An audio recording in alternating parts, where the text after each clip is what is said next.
Assalam- Assalamualaikum warahmatullahi wabarakatuh. Alhamdulillah, salatu wassalamu ala rasulillah wa ala alihi wa sahbihi wa mawalah. Rekan dakta sekalian, Dakta Radio bijak berinformasi, cerdas berinteraksi. Alhamdulillah, Allah Subhanahu wa taala masih pertemukan kita dalam keadaan iman, Islam, sehat walafiat. Semoga Allah Subhanahu wa taala senantiasa menjadikan kita sebagai orang yang selalu diberkahi dalam setiap langkah hidup kita.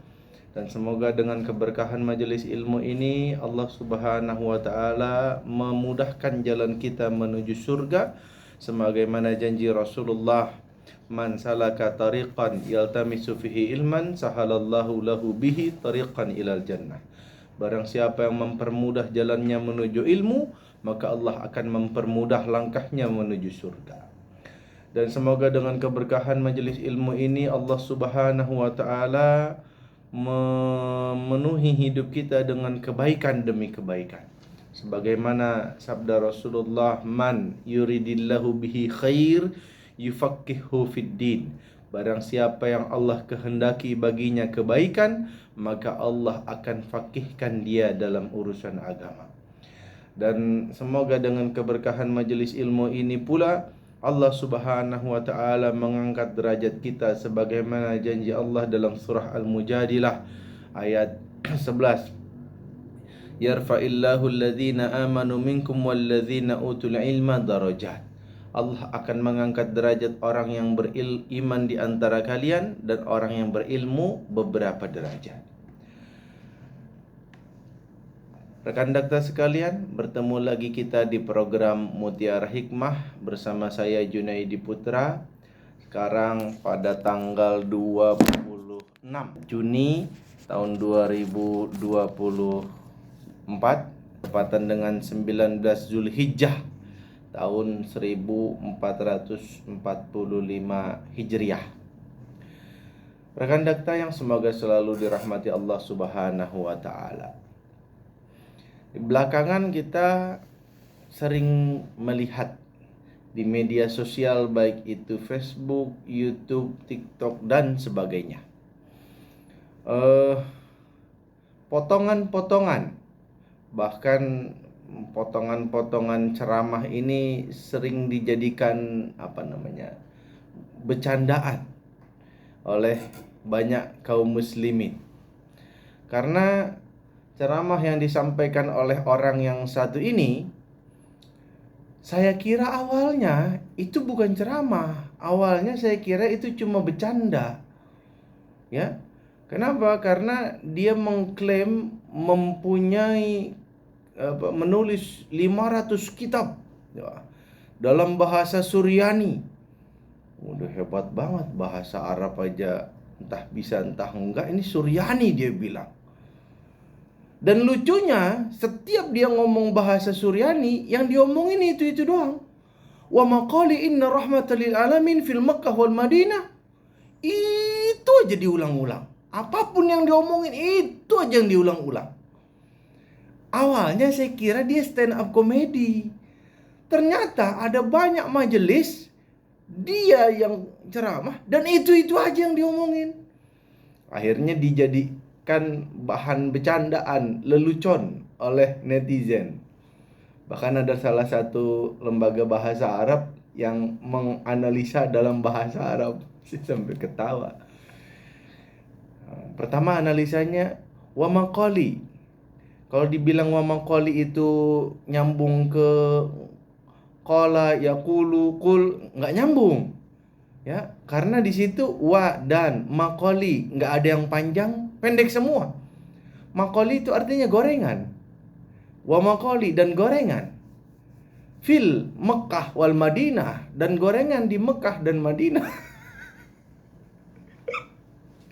Kok bisa ya orang kayak begini diundang ceramah?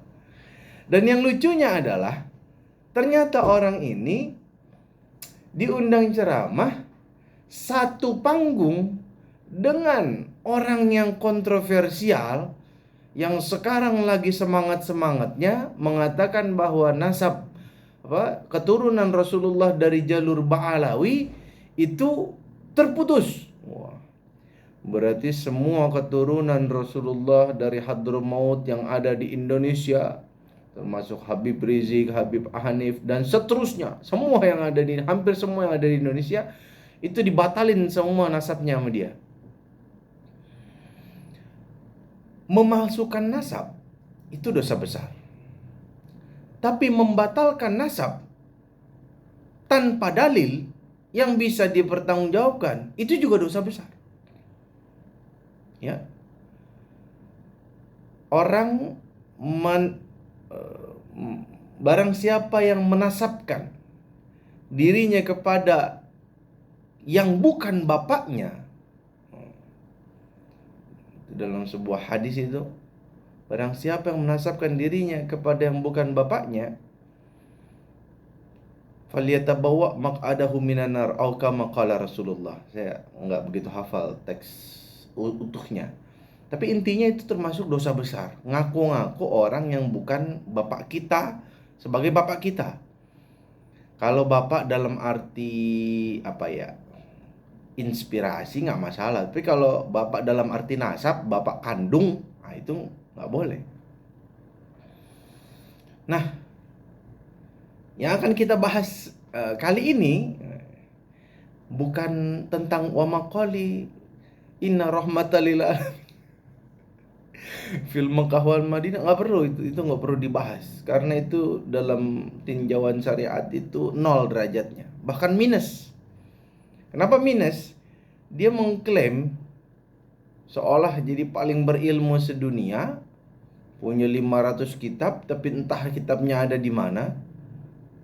Tapi baca Al-Quran pun harus nyerahin ke orang lain. Dan yang lucunya cara dia baca Quran begini, dia ambil kitab, habis itu dibuka begitu, langsung dibaca. Lah orang mau membaca Quran, tentuin ayatnya apa, surat apa, baru. Ini enggak, buka Al-Quran, langsung baca. Tak apa yang kebuka itu, nggak ngerti saya juga. Buka hadis, langsung baca.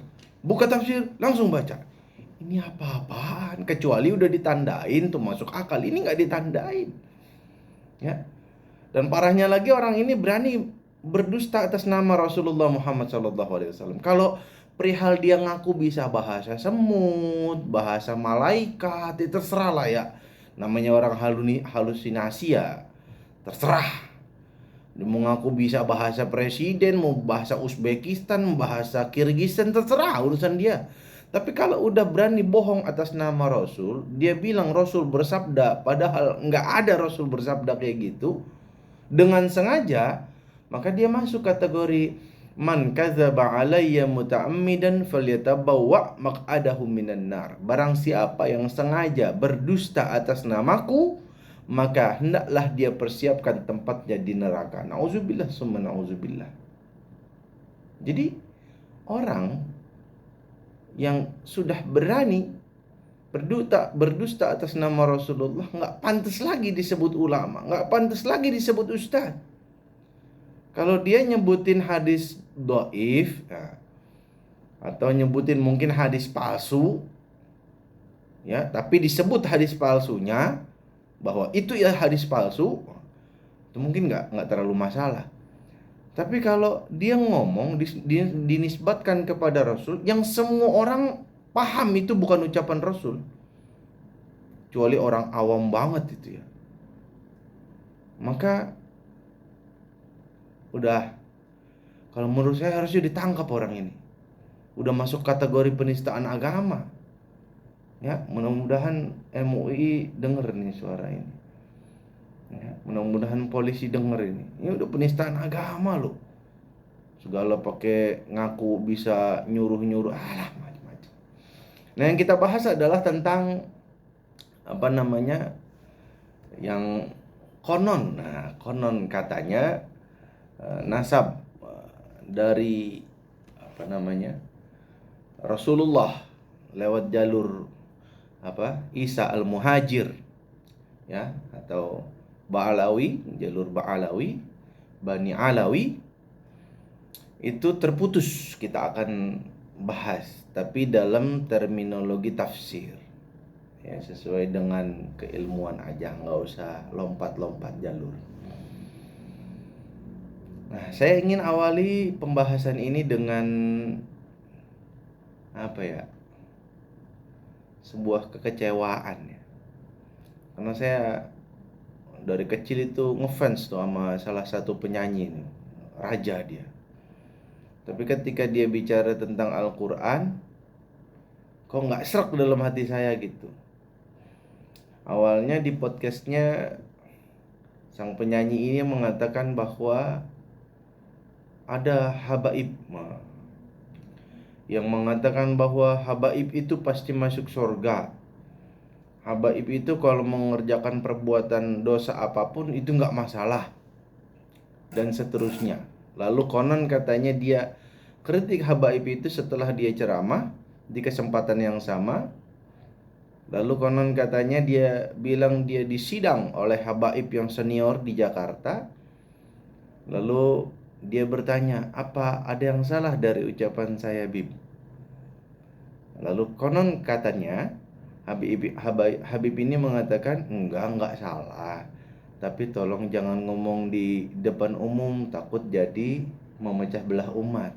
Dan konon katanya, kata si penyanyi ini, sejak saat itu dia nggak ngomongin tentang itu lagi, karena emang dia udah nggak denger lagi. Dan konon katanya, kata dia lagi, bahwa muncul lagi Habib yang ngomong kayak begitu, bahwa kalau Habib melakukan perbuatan dosa nggak apa-apa, karena Habib pasti masuk surga.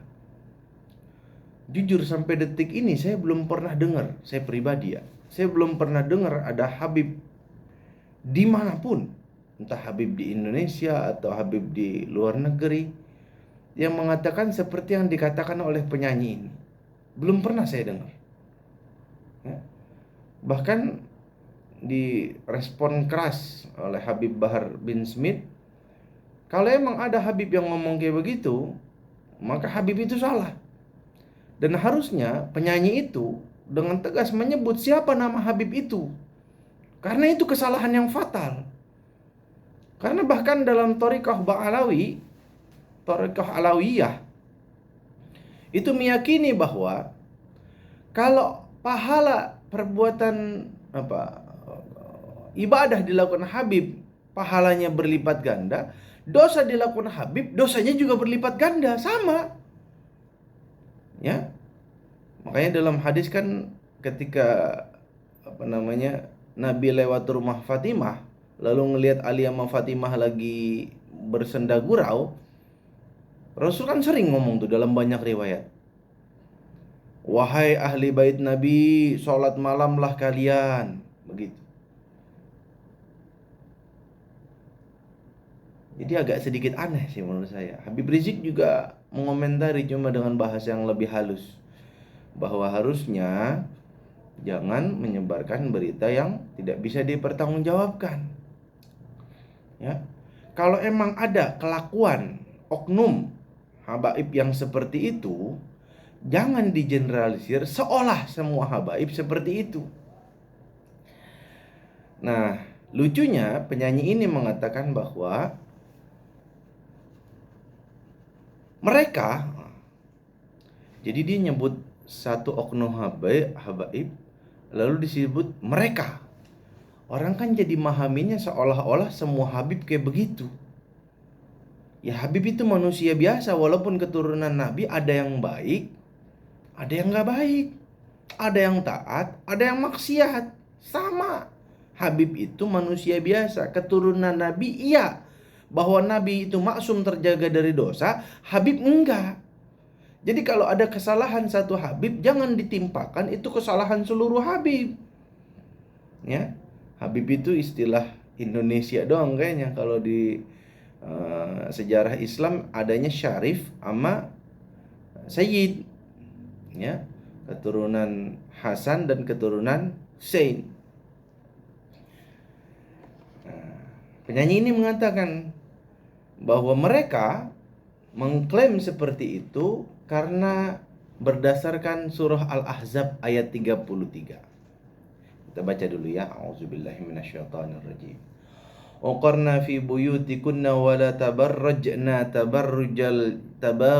tabarrujal jahiliyatil ula wa aqimna salata wa atina zakata wa ati'na allaha wa rasulah innama yuridullahu liyuzhiba ankumur rijsa ahlal bait wa yutahhirakum tathira. Dan hendaklah kamu tetap ada di rumahmu, dan janganlah kamu berhias dan bertingkah laku seperti orang jahiliyah yang dulu, dan dirikanlah salat, tunaikanlah zakat, dan taatilah Allah dan Rasulnya. Sesungguhnya Allah bermaksud hendak menghilangkan dosa darimu, wahai ahlul bait, dan membersihkan kamu sebersih-bersihnya. Nah, penyanyi ini mengklaim bahwa pemahaman para habib itu keliru.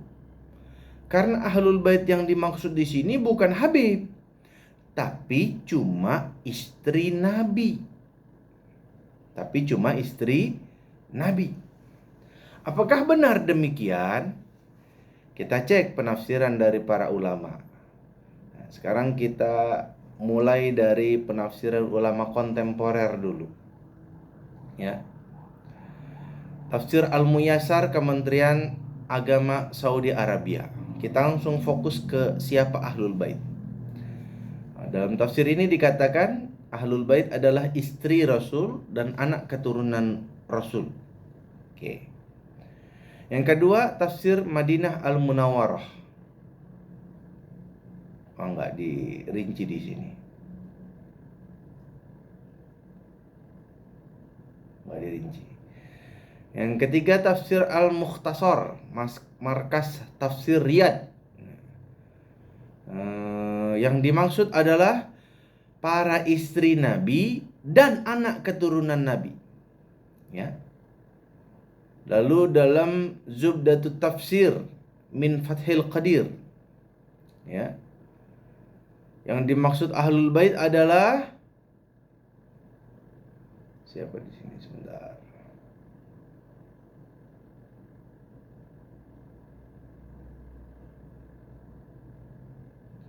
Wahai Ahlul Bait Nabi. Oh, disebut pendapat. Ahlul Bait menurut pendapat Ibnu Abbas, Ikrimah, Atha dan lain-lain ditujukan khusus kepada istri Nabi.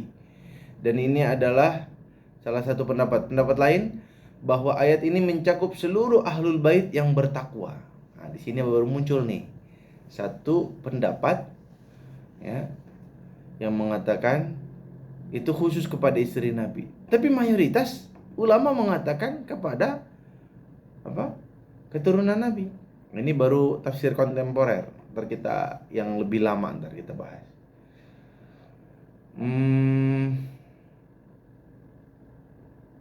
Tafsir Al-Wajiz Syekh Wahbah Az-Zuhaili.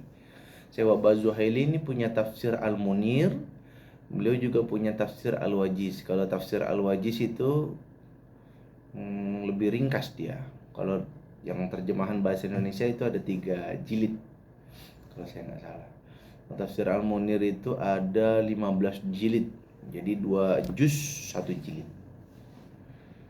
Nah, menurut Syekh Wahbah Az-Zuhaili, ya, maksud Ahlul Bait dalam ayat ini adalah istri Nabi. Asy-Syaukani mengatakan ayat ini turun untuk para istri Nabi sebelum ayat ini maupun sudah ayat ini.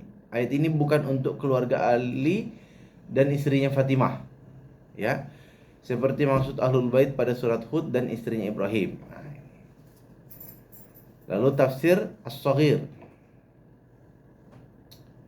enggak disebut di sini. Kalau dalam tafsir As-Sa'di, yang dimaksud Ahlul Bait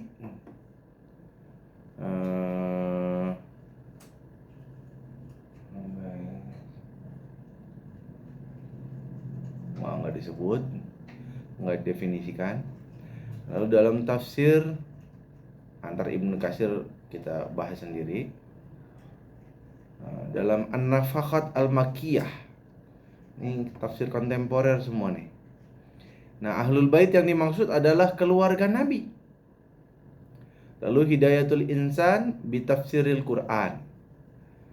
Yang dimaksud dengan Ahlul Bait mana? Sudah.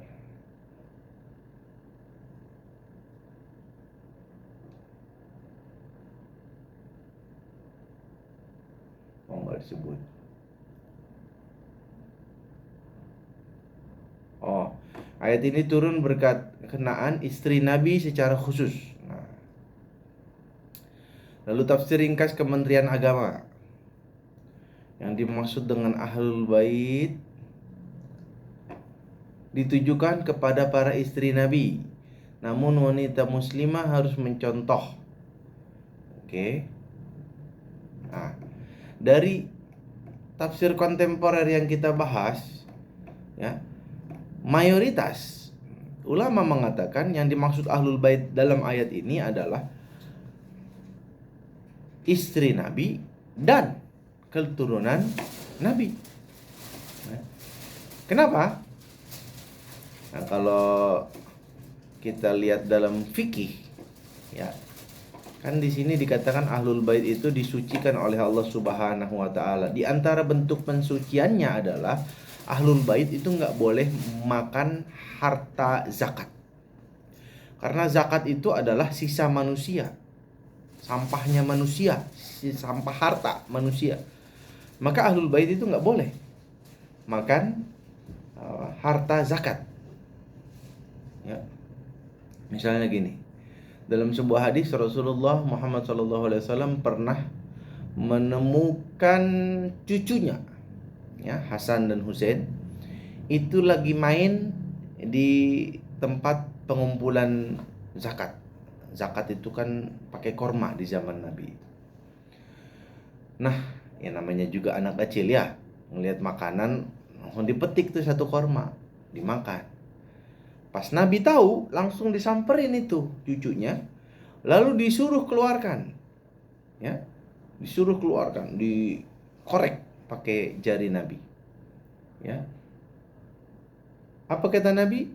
Nabi berpesan, berwasiat bahwa Ahlul Bait Nabi tidak memakan harta zakat. Ya, tidak memakan harta zakat. Jadi yang dimaksud dengan Ahlul Bait itu ya semua keturunan Nabi. Ya. Karena ini terkait dengan fikih ini. Kalau yang dimaksud dengan Ahlul Bait itu cuma istri Nabi, ya berarti ayat ini udah nggak berlaku sekarang. Karena istri Nabi udah meninggal. Ya. Nah, selain itu, pembahasan tentang Ahlul Bait ini juga berkaitan dengan nikah. Dalam mazhab Syafi'i dan dalam pendapat-pendapat ulama yang lain mengatakan bahwa kifayah, kufu dalam nikah itu kan diantaranya adalah yang jadi pertimbangan itu sekufu. Sekufu itu ada sekufu dalam ilmu, ada sekufu dalam umur, ada sekufu dalam macam-macam lah. Nah, di antara yang jadi pertimbangan dalam mazhab Syafi'i itu sekufu dalam keturunan. Ya, bahkan saya nggak tahu haram apa makruh ya. Pokoknya dilarang. Laki-laki, bukan, perempuan. Iya, dilarang perempuan syarifah. Kalau keturunan Nabi dari laki-laki di Indonesia disebutnya Habib. Kalau dari kalangan perempuan disebutnya syarifah. Bahkan dilarang syarifah itu menikah dengan orang yang bukan Ahlul Bait Nabi. Jadi suaminya harus Ahlul Bait Nabi supaya nyambung, karena nasab itu ke bapak. Ya. Kalau laki-laki, ya apa? Ahlul Bait Nabi Habib nikah sama yang bukan Habib, nasabnya nyambung masih karena nasabnya ke bapak. Nah, tapi kalau misalnya ada pertimbangan tertentu, misalnya para keluarga besarnya berkumpul, misalnya karena pertimbangan dakwah atau apa segala macam, bisa jadi diizinkan. Ya, karena kufu bukan syarat nikah, tapi menjadi pertimbangan. Ya, itu diantara bentuk pemuliaan terhadap keluarga Nabi. Jadi memuliakan keluarga Nabi itu adalah bagian dari syariat. Dulu pernah ada kejadian Abdullah bin Abbas dengan siapa ya, sahabat Nabi yang keturunan Nabi, Ali bin Abi Thalib kalau saya nggak salah. Abdullah bin Abbas dan ada satu sahabat yang keturunan Nabi. Jadi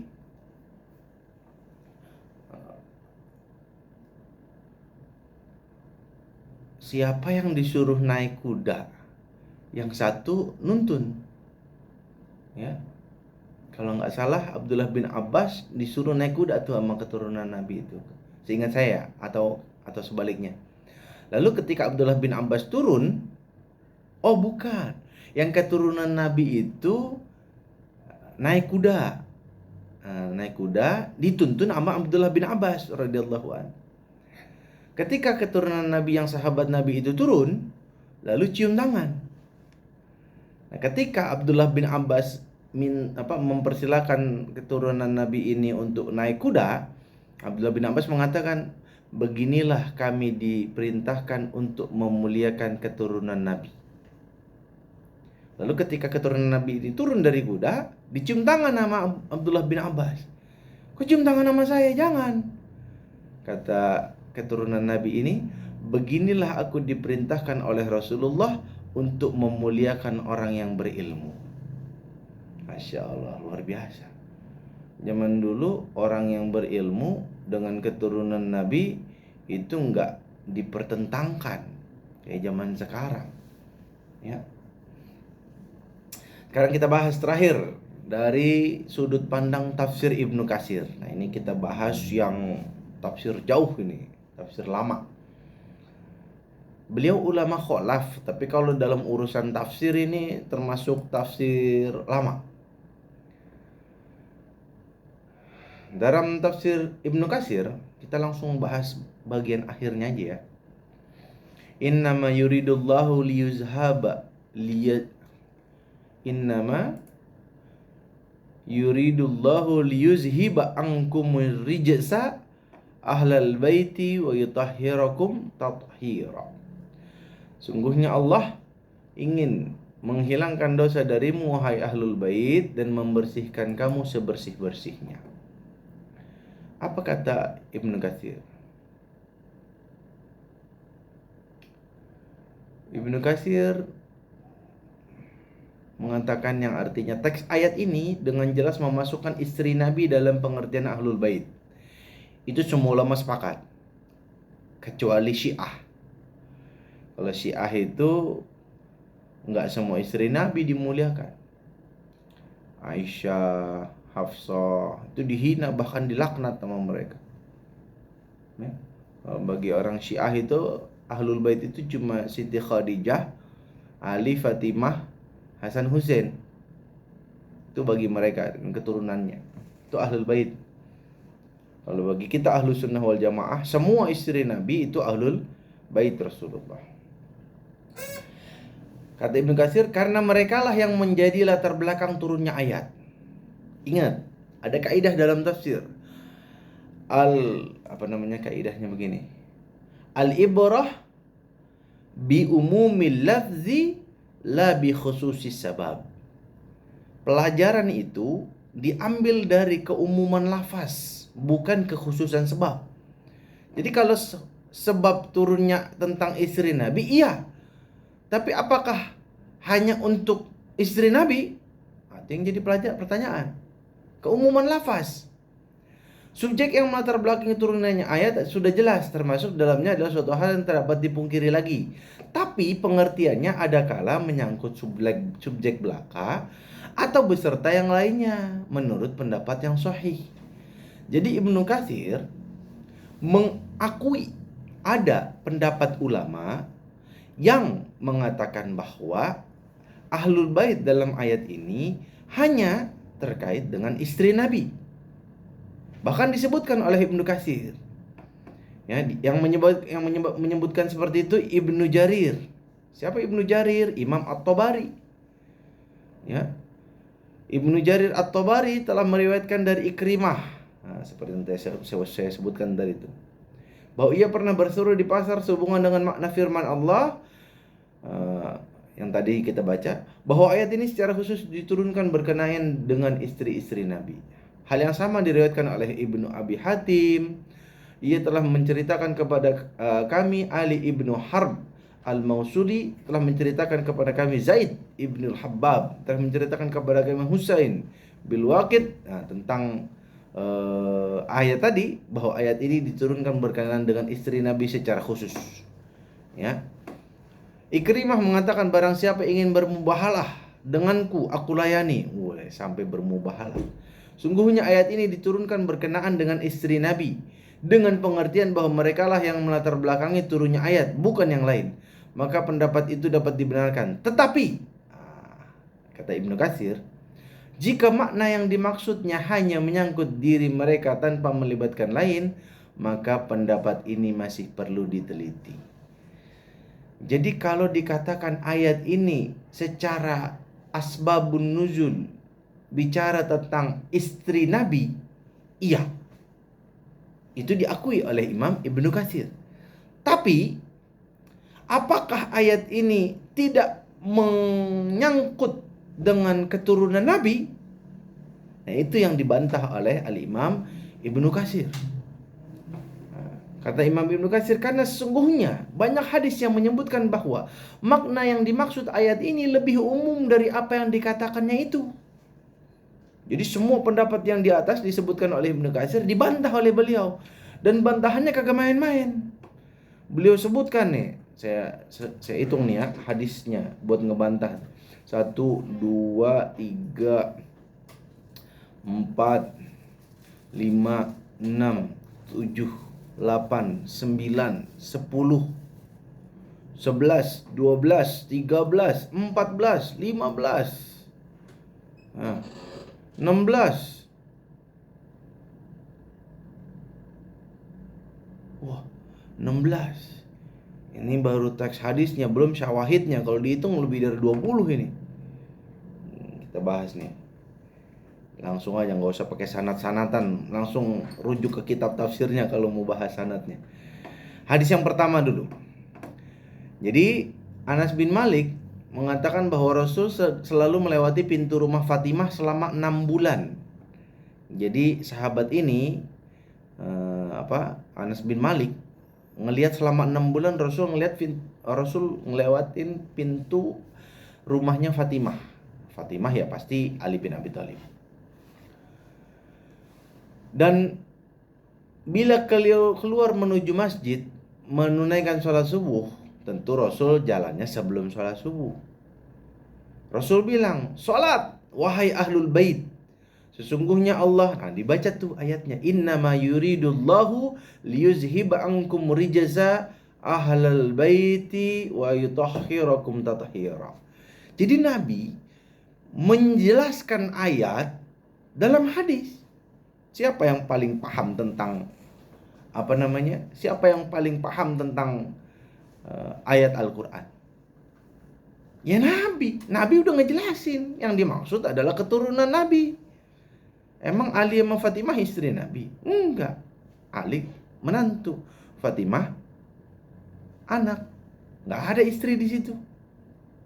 Tapi disebut Ahlul Bait. Disebut ayatnya, bukan cuma disebut Ahlul Bait, disebut ayatnya. Berarti apa? Berarti Nabi memasukkan keturunan Nabi bagian dari ayat itu. Kalau enggak mungkin dibaca. Nabi yang paling paham. Kaidah tafsirnya kan jelas. Al-ibrah bi umumil lafzi la bi khususis sabab. Itu baru satu hadis. Ya ada 16 ini. Ya. Hadis kedua, kalau hadis pertama tadi riwayat Imam Ahmad, hadis kedua ini dari Ibnu Jarir At-Tabari. Ya. Intinya sama. seperti hadis tadi, cuma beda sanad. Lalu Imam Ahmad lagi. Nah, ini agak beda nih.